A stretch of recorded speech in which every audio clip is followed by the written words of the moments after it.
The PlayStation 4 has been out since late 2013, so it's not too surprising that at the beginning of 2018, there's been an assload of supposed leaks and rumors running wild about the inevitable PS5. Rumors such as potential specs, leaked images, and the most interesting one of all, the potential of there being no optical drive to play physical media, meaning that the next Sony console may only have digital games as an option. But if this ends up being true, then mark my ass, the PS5 is gonna die a slow and horrible death. My name's Cameron, and I'll tell you just why that is.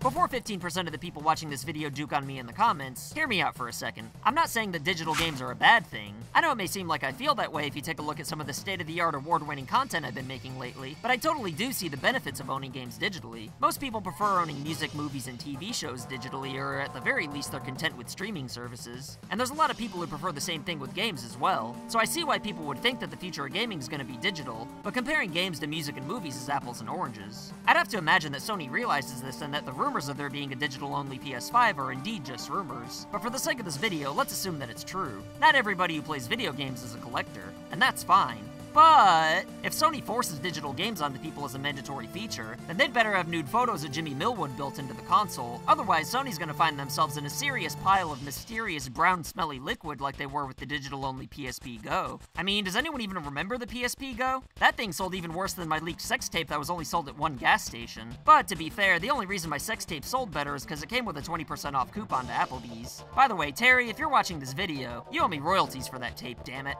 Anyway, it is true that a digital-only console would cost considerably less to manufacture, leaving more room for hardware that can increase the graphical power. But graphics today mean less than ever before since gaming reached the everything looks fine milestone in the last console generation. So as long as the PS5's 4K with a reasonable graphical boost, then people are going to be happy. I think it's way more important for the PlayStation 5 to have good games and features rather than a 10% graphical upgrade with no disc or cartridge slot. Because even though most gamers aren't collectors, there's still a heck of a mess of people out there who wouldn't be too keen on the idea of not being able to sell, borrow, or trade games. And consumers are definitely going to start a shitstorm if Sony just yanks that much power away from them. Remember how disastrous the DRM policies were for Microsoft? They're still suffering the effects today for even mentioning DRM policies at E3 despite taking them away like 2 days later. The gist of that controversy was that the Xbox One was originally not going to work without an internet connection, which isn't that far off from what a digital-only console would be. Remember the video Sony put out making fun of Microsoft on how much easier it is to borrow games on the PS4 than it is on the Xbox One? I can only imagine how hard Microsoft would ride Sony's ass after making a digital-only PS5 announcement. And I'm grateful there's enough consoles available to prevent this sort of thing from happening, which is why I don't want any of the big three console makers to fail, cause then we, the consumer, would lose a lot of power. Another rumor I read in the bathroom stall at Blockbuster is that the PS5 is gonna be digital only for most of the world, while having a PS5 that plays physical games in countries that have poor internet. But that'd just be weird, and most people would just try to import those PS5s anyway, especially in Sony's home country, Japan, where people still love and respect physical media for everything, even outside of games. There's music and game shops all over the place out there. Even video rental stores are still a thing somehow.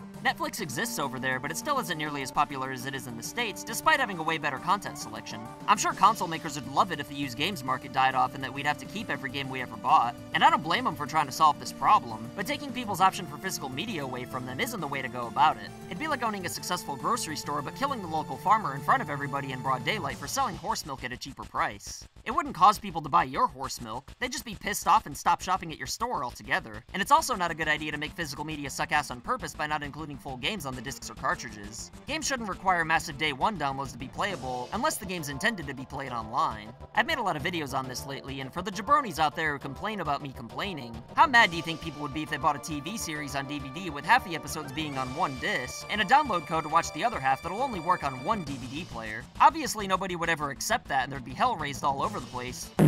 But I mean, fuck me for speaking up when companies like Capcom try fucking us over, right? I'm not against publishers only releasing games digitally. I mean, I don't like it, but I can't say they have no right to do it. But I'm tired of publishers trying to trick us into thinking physical media is obsolete by half-assing their releases. If a game isn't finished on a disc or cartridge and at least 99% playable on day one, then it shouldn't be sent out for distribution. Plain and simple. And if the PS5 does end up being digital only, I'm sure Sony's gonna try to make the argument that physical media is obsolete. But don't get me wrong, I'm not saying Sony shouldn't be allowed to release a digital only console. I'm just saying they're gonna lose a lot of business to Microsoft and Nintendo if they end up doing so. They shouldn't get cocky just because the PS4 is tearing ass around the backyard right now. Along with the PSP Go, this is another example where I had think and hope Sony would learn from their past mistakes. The success of the PS1 and 2 made the yes-boys get a little cocky, and thinking they had leverage, they made the PS3 expensive as hell, hard to program for, and had these things as controllers, causing people to happily choose the Xbox 360 instead.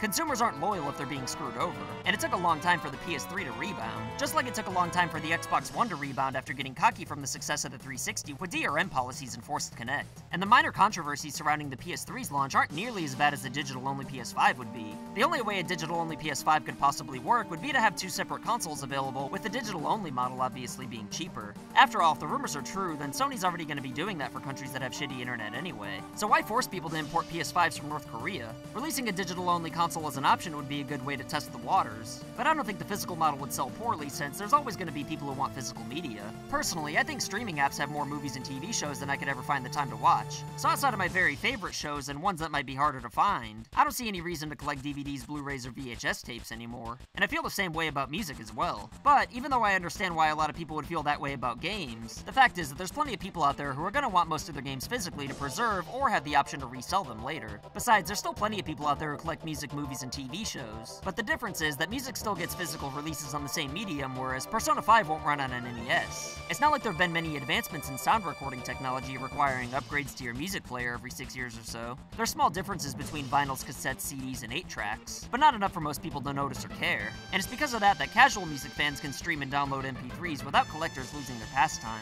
Because you can still play music on the same devices that are still being made even decades later. Movies and TV shows look better on Blu-ray than they do on VHS, so you do have to update your video watching hardware every so often, since there are ways to make the images look sharper and more clear. But there aren't nearly as many upgrades to video players as there are to game consoles. And also, unlike game consoles, anybody can make devices that play movies. DVD and Blu-ray players are more or less the same regardless of which company makes them, nor are there exclusive features for movies on Samsung or Sony DVD players, for example, and the same can also be said for music players as well. When the new Project Shane mixtape drops, you can listen to it on any cassette player you can find.